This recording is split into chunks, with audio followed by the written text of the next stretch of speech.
who are the people come to the picture. Last few years, iPhone changed the whole industry a lot.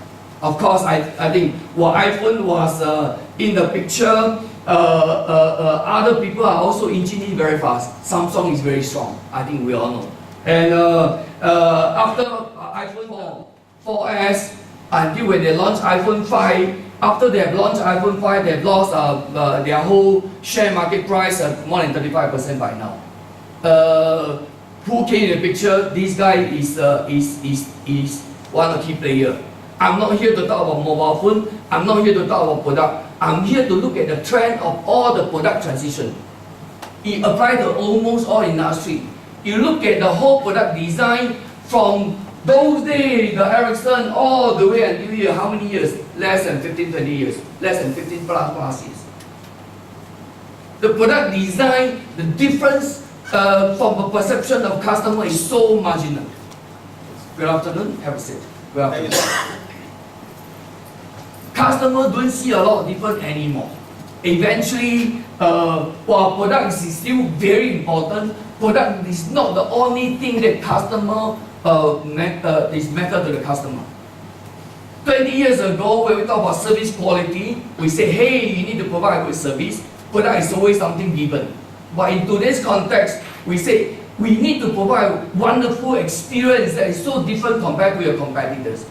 In the whole experience paradigm, product play a very important role there, but product can never be the only thing that you are going to use it to differentiate yourself compared to your competitors. At the end of the day, we say we must have some fundamental thing. There are common sense factors that we are able to use it to differentiate ourselves. Obviously, this is one of them. Nothing new, nothing surprise you, nothing groundbreaking, but this is fundamental. With the new wonderful product that we have, company is then be able to say, hey, I have this new toy, I can use it to compete with others. But hang on, let's look at some other industry. How do they compete with others simply because of product alone? This guy flew the A380 by now, it's about 6 years by now. Singapore Airlines bought the 19th A380. All 19 are in the system flying right now. And because of the size of a commercial aircraft is so much bigger than the typical aircraft A380 compared to others, and you are able to design many things that in the past you have a lot of limitation. For example, in the past, the seat space, how long, how wide, and all those things, I think a lot of magazines, the journal article have been comparing it. But in today's context, it's no longer how big is your seat, but it's how big is your bed. In first class, you have a wonderful bed. You can roll from one side to another. It's a whole bed. Again, I say, hey, the product itself is important to the airlines. Singapore Airlines happened to be the first one to fly this. Who bought most of the A380 in the world? Which airline bought most of the A380 in the world? British Airways? No.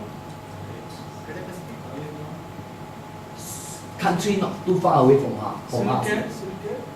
Emirates bought most of the A380. First round they ordered 42, second round they ordered another 42.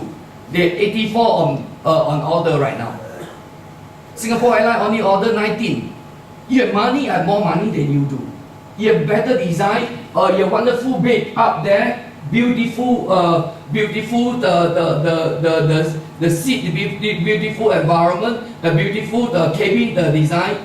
Emirates is going to tell you, I have a first class facility, you can take a shower up there. They have a shower room up there. You want to compare product, there's no end to that. The question is, we must have excellent product, but without just simply using excellent product to compete with others, it's going to be very, very painful. It's extremely painful, whereby you can tell from many industries by now, product is become a given fact right now. You must have it, but you can't use it alone to differentiate yourself. Then the question is prompting us, what else do we need to consider?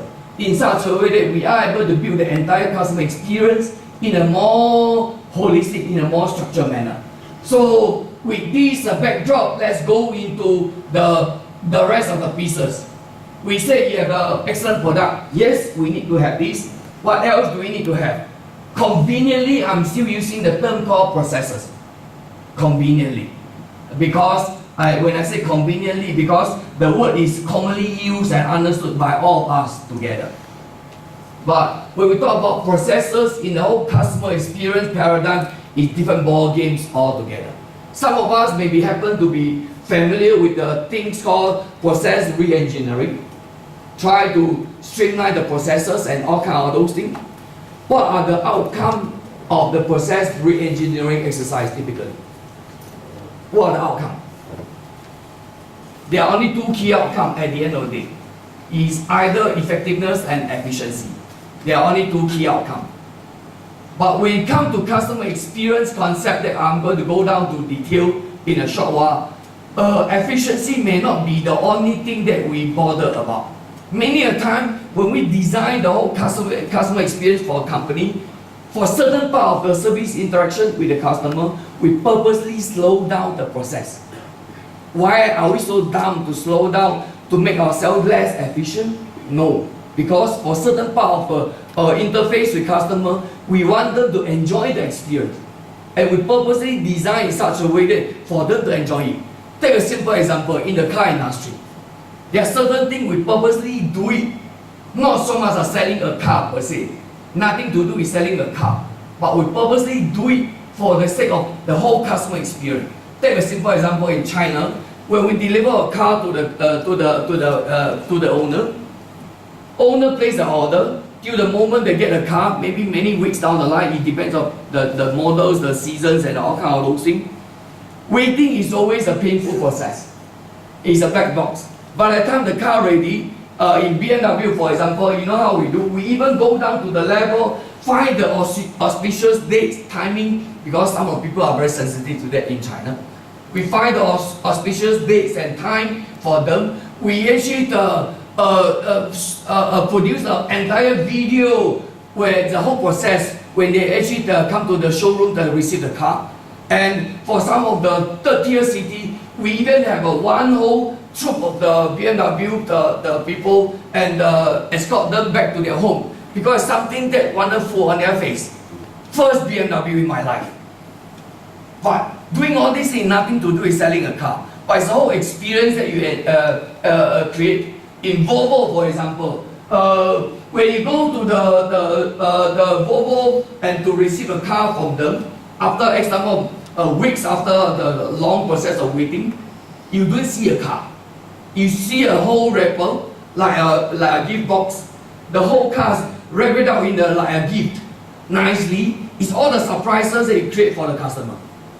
So at the end of the day, the processes that we are talking about is so different compared to before by now.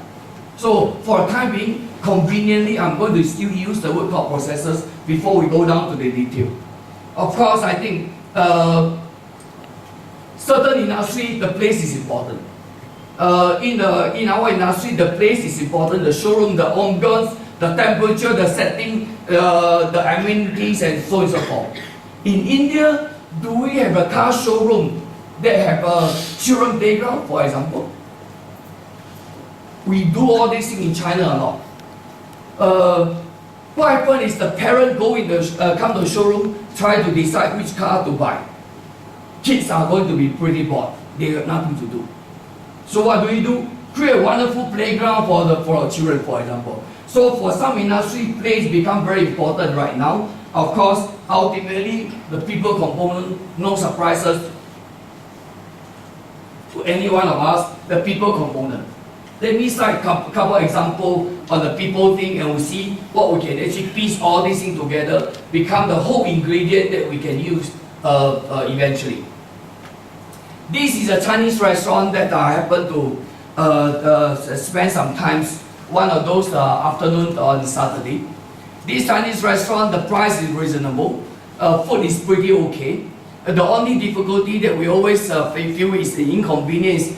They don't allow you to reserve for a table. Even on the actual day, you need to go there and physically queue up for your table for them to get ready your table. Unfortunately, come to weekend, sometimes it's pretty crowded. So one fine afternoon, me and my family went there. We queued up for a while. The moment you join the queue, this young girl standing at the main entrance of the restaurant. In her hand, there's a small little notebook, and she will come to me. She will ask you one question. She's going to ask you, sir, how many in your group? Basically, she try to decide how do they arrange the cables and all those things. Her job is, by the moment you join the queue, she will come to you, take note of the family size, the group name, group size, and whatever. The moment, once the interaction is over, she went back to her counter, where is at the main entrance. For the next 10 minutes, basically, she's going to stay there, looking at you, no emotion, no expression at all. You're going to stare at her, she's going to stare at you. Nothing happened. She didn't say a single thing. She didn't do anything at all. But till the moment your table is ready, something so amazing happened, as if you are the king or the queen of the world. The moment you are called, you are invited to enter the restaurant, while you are following her to the table that prepared for you, you can hear the whole restaurant shouting in Chinese in a very enthusiastic manner, welcome you. Basically, while you're walking towards your table, the whole restaurant is shouting in a very excited manner and welcome you. Compared to a few minutes ago, you were out there, nobody even bothered about you. So, but when you look at the way they welcome you, sometimes we just wonder. While you're walking towards your table, you look at, you hear all the welcomings, the shoutings and all the noises and all those things. But you pay a little bit attention. Some of the workers, some of the service providers at the restaurant, while they are shouting welcome, welcome and whatnot, you can tell they are not literally welcoming you because they are cleaning the table. They are cleaning the table. While cleaning the table, they are looking at the table, they shout welcoming. Sometimes the people component is the simple of the lot, but unfortunately, the people management in this whole equation here is the most challenging thing. It involves the whole service mindset, it involves the whole service skills, which I'm going to touch on in a short while. Of course, sometimes if the company is able to do a good job, customer may remember you for life. I took a flight last year at about the same timing to come to Kuala Lumpur. And I happened to take Silk Air. Silk Air have a direct flight, I think 4 times a week if I'm not wrong. Silk Air is a subsidiary of Singapore Airlines. We took the night flight, just like this round touchdown is about 11 something. During the trip, I bought some cooking. When I was solo from Changi Airport. Oh yeah, Subi was waving at me. It meant for Subi and some friends here. I bought some of this cookie from Changi Airport. Typically when I travel, because I travel so frequently, unfortunately, I didn't like to carry all these loose items except my bag. That's about it. On the evening, I bought some of this cookie. On board the aircraft, I put the cookie, all these things in the cabin. By the time we touched down, I was way too tired. In fact, I didn't think about any other thing except just carry my computer bags, and that's about it. By the time I reached my hotel, and I started to realize that hey, something's missing. I remember I bought something, and what happened was I left the cookie in the aircraft without realizing it. But it was too late. The following day, Silk Air didn't have a flight to Kuala Lumpur. So I also don't know what to do. I don't know any of them here, and they don't have a flight every day. So after settling down in the hotel for the evening, when I arrived in the hotel, I went to the net. I searched the net, go to Silk Air website, go and find the email that's addressed to nobody, that's our email. The common email that sometimes they contact me, that's our email. Because I don't know who to talk to, I basically sent an email to Silk Air through the common email, and I told them a few information. I told them who am I, what was my seat number when I took flight from Singapore to Kuala Lumpur, and how long am I going to be in Kuala Lumpur, which hotel I'm going to be in, and so on and so forth. The basic information, and I press the send button. In my mind, nothing will happen. Because I think we have encountered this end time in our life. You send the email to the nobody, not the personal the email address, nobody will bother, or maybe it take ages. The next day, they don't have flight. Following it, the day after that, I was working, first day of teaching in the AG's campus here. After one of the long days of work, I went back to the hotel after dinner, and I received one phone call. Dr. Tang, is it convenient to talk to you? Let us know, you left something in the aircraft the other day. Is it convenient for us to send the item to your hotel? Oh, I was quite surprised. They bothered to contact me, and they bothered to offer to even send to my hotel. But you come to think about it, two things must have happened, or else things like this will never be possible. Even if it's possible, you can never be consistent. Two things must be in place. One is the people must be ready. Second, you must have a system to do all these things, or else it's impossible. The cost to them is only the transport cost from Kuala Lumpur Airport to my hotel, where I was staying in the other hotel. What was the name again? Not Touch this round, the other hotel. So that was the cost they spent. But what they get is the customer for life, because customer will remember on you. You go down to this track of storyline, you notice that sometimes when we talk about service culture, there are many things that we need to start talking about it. And we say these are the 4 factors are important, but these 4 factors will never happen by chance. Well, I say product is something that I can't control, or we can't control to a certain extent, because more so in the automotive industry, the product is already designed. Then the question is, we will have some of these factors that we have opportunity to work on it. The question is there a way that I can mold all these factors, consider all these common sense factors into something that so unique compared to other competitors? That's why over the last 10 over years, we were going to this mode of working with many organizations. From banking, I was working with Citibank, for example. From PM, I was working with some of this area of work. We were saying that, is there a way we are able to use some of these common sense factors and structure in such a way, that design in such a way that it becomes a different experience that we can have for our customers. Doing so consistent manner in such a way that customer will see a pattern. To the level that customer wants to see a pattern of delivering certain way of a service experience, they are going to see a brand. For many years, all the CEO has been asking this common sense question: how do we develop the company service culture to the level that is the whole powerful service branding?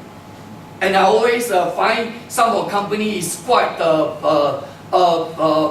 spend a lot of resources in this, but unfortunately they don't quite see result. A lot of companies still rely on the traditional way, whereby, hey, let's go and get the PR company, come and do a branding exercise, change the color or whatever thing, change the website for whatever thing, change the brochure, change the whatever, all the cosmetic thing, and hope the customer will actually buy from us. But unfortunately, service branding can never happen in that manner. Service branding, it must anchor with some of these fundamental, with its common sense. None of these factors is anything new to us. The question is, service branding will never happen, not unless we are able to deliver our service so consistent pattern. When we are able to deliver a service that is so consistent in pattern, customer can see a service pattern, they can see a brand. That's how many organizations go into this mode of working for the last 5 to 10 years by now. How do we design the company service experience in such a way that my frontline people, my mid-level people, when they talk to a customer, when they deliver the service to a customer, it's always so consistent pattern. When you are able to deliver a service that is so consistent, then customer can see a pattern, customer then can see a brand. Unfortunately, all these things what I'm talking so far, all this on textbook sounds wonderful, on paper sounds wonderful, it will never work. It will never work because service is too broad. Anything and everything under the sun is all about service. When customers come and complain, the first thing coming to our mind as a CEO is we must improve service. But improve what? Because service is so broad. Anything that related to customer is always about service, unfortunately.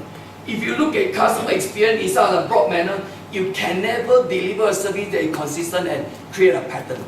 If you can't create a service pattern, customer can't see a service branding.